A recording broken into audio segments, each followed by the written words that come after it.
this is so refreshing. Hello, and welcome to Vibes. And today I'm here with my beautiful co-host, Shay Domingo. Me? Yes, oh, okay. Hey. And today we are going to talk about something wonderful. And you know what we're going to talk about today? Oh, black people just come up. Oh, we just do good. Oh, black people just take over. It's about time. For the people that's not Jamaican, we're going to talk about how black people, women and men, children have just taken over. We are winning. We are getting opportunities. We are starting our own businesses. We are booking commercials, films. They want us. They want our melanin. Yes. Fountain of youth.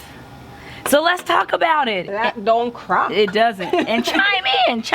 And it's beautiful. It's a wonderful feeling. You know, it's like... Cheers to that. Cheers to that. Let's take a drink. Oh, and by the way, you see these beautiful, what you call these glasses, yes, right? Aren't they sexy? Aren't they sexy? They tilt. They were given to us by my beautiful friend. We call her Macaroni, but her name is Celestina. Macaroni and cheese. Macaroni and cheese. I love her. I love her so much. Oh my gosh, I love macaroni. Yes. Another black entrepreneur making it, doing her thing. Definitely, but yeah, it's just a wonderful feeling because it's like for centuries, right? It's like we were, would I say, enslaved? Yeah, we're more like at the bottom. Right. That's how they treated us. We knew that we weren't. We always knew that we were queens and kings. Well, the thing is, I've never really experienced that before. Yeah. Have you? No, I actually haven't. My ancestors did. So I'm grateful for them that they were able to open up these doors for us. Mm-hmm. And you know, we have this saying in Jamaica: God slow, but him sure. And what that means is that God's slow, but he's sure. It makes sense. It means that we might not see God when we're going through all these trials and tribulations and stuff like that, but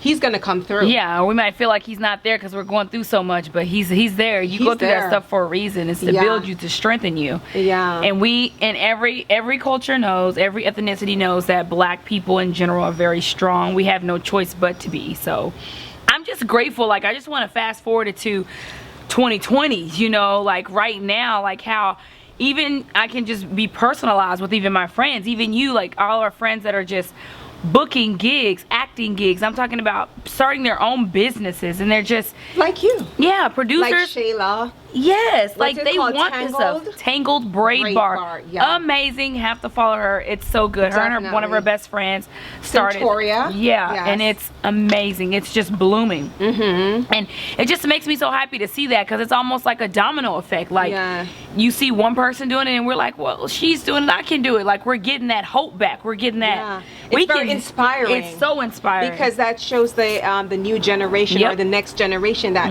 you too can do it. Yep. You don't have to worry if I'm fat, if I'm black.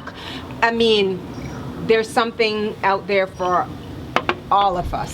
Whether you're black, you're fat, you're skinny, you're purple, you're pink. Yeah. It's like, it's very inspiring to me, because you could tell a little girl who said, oh, but my skin color. Yeah. You know, you could tell her, sweetie, you don't need to bleach your skin. Nope.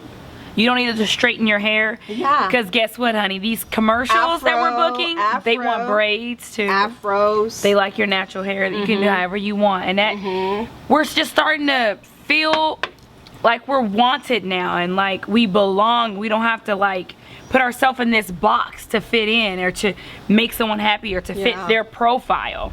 And you know what I always tell my, like someone asked me the other day, if you could go back as being a child, and if it was something that your parents could have taught you, what would it have been? I said, oh my gosh, financial literacy. You know, they don't teach you stuff like that in school. And so when you're at our age and you're growing up, it's like now you're teaching yourself, which is a beautiful thing. But you know, if we have children, when we have children, credit is very important. Credit, all of this your stuff. Your credit is, you know, if you don't spend if you don't have it. Yeah. For example, don't go out and max your credit card if you don't have that money to at the pay end it back. of the month. To pay, and don't pay that partial payment. If you spend $1,000 and they say, oh, you could just pay $30, do not pay that $30.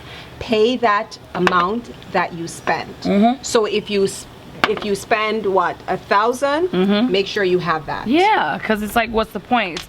Credit cards are to boost your credit, not to decrease your credit. So exactly, keep that in mind. But I don't know, we just wanted to like just talk on this subject just a little bit, just to inspire those out there that haven't started their business, that want to, or that are maybe fearful, that feel like they don't have the resources or the income. There are so many grants for black women out there, so many grants for black children, just grants in general, loans, all of that stuff. Like, and if you want to start something or do something, you can. You just ask people, because trust me, if you have not, you ask not. You can find resources all over. And just remember, like, they're for us right now. We are we are in the hot seat. So take advantage, because we are more. And black people are very smart, because I remember, you know, as you guys know, I'm from Jamaica, right? Yes, they know. And they know. Oh, hush.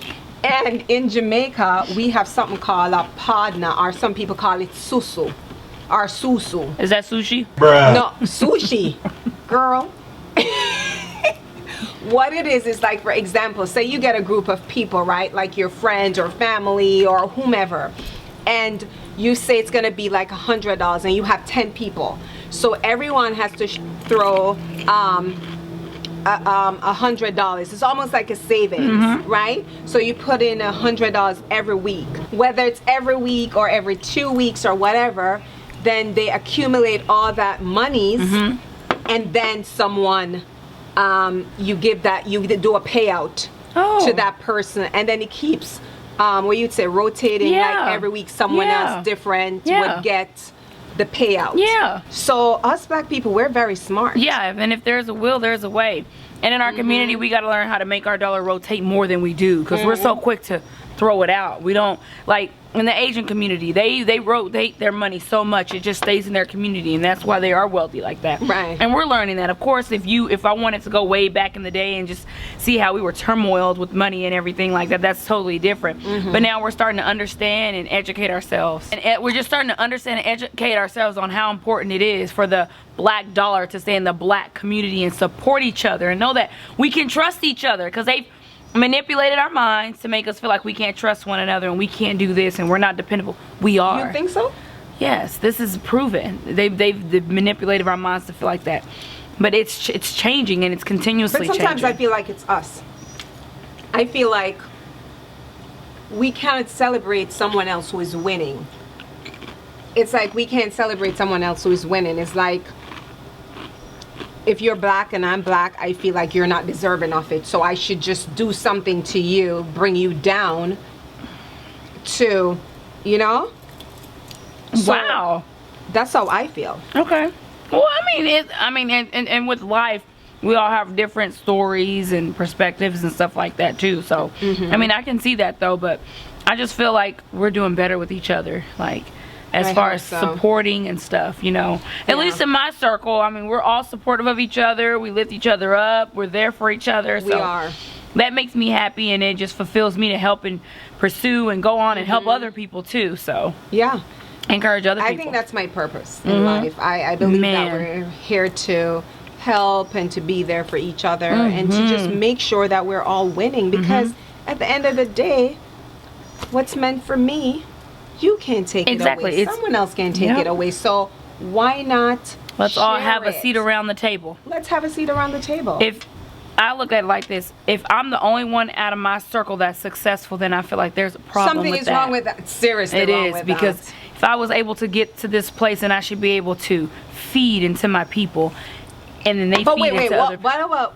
What about you're trying to help someone and they're trying to bring you down while you're doing that? How do you, I mean, it's so challenging. It's almost like I'm feeding you and you're putting poison in my drink. Like, how do you move forward from that? Like, how do you, I mean, it's challenging. Well, friend, I don't know, this may not even be the right answer, but I don't think I'm looking for a right answer. I would probably snip that person, because I don't need toxic. What is snip? Toxicity. Like, I would probably just cut myself loose. Sometimes people are in your life for a season, and if I feel like this person is consistently not for me and we're not meshing, then why would I hold on to poison? Why would I hold on to anything that's not gonna uplift us? We just can't. And maybe one day they'll come back, apologize, and we can reconvene. It doesn't have to be a bad thing, but I have to do this for myself too, because I want to continue to grow and elevate where I need to go. But you know, you have people keep telling you, well, God didn't do that to you, so don't do that to someone else. But I'm not God.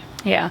And then you just have to listen. You have to listen to your heart, though. Yeah, I'm a human being. Because God also gives you common sense. Exactly. And why would you want to if somebody keeps stabbing you in the back, like literally with a knife, you going to keep, oh, I'm going to forgive this person. No, because you know what? You might end up dead the next time. Amen to that, sister. So, amen to that. People always tell me I exude holiness. So what the hell do you have to use that word? Please use a word that everybody can understand. Exude? They do exude. It's outward. Outwardly. It comes out, yeah, so just it say shows. Outwardly, please. Thank exude? Y'all better get some education. She always thinks she's the brain. I know. Always thinks she's the brains. Don't be pointing fingers, because they're pointing back at you. Anyways, guys, thank you so much for tuning in again for Vibes. You can follow us on our YouTube page at Vibes24.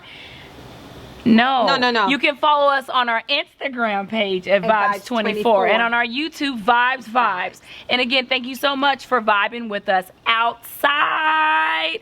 Bye. See you next week. Love you. Mwah, mwah, mwah. Powerful women, positive vibes. Be yourself, send it.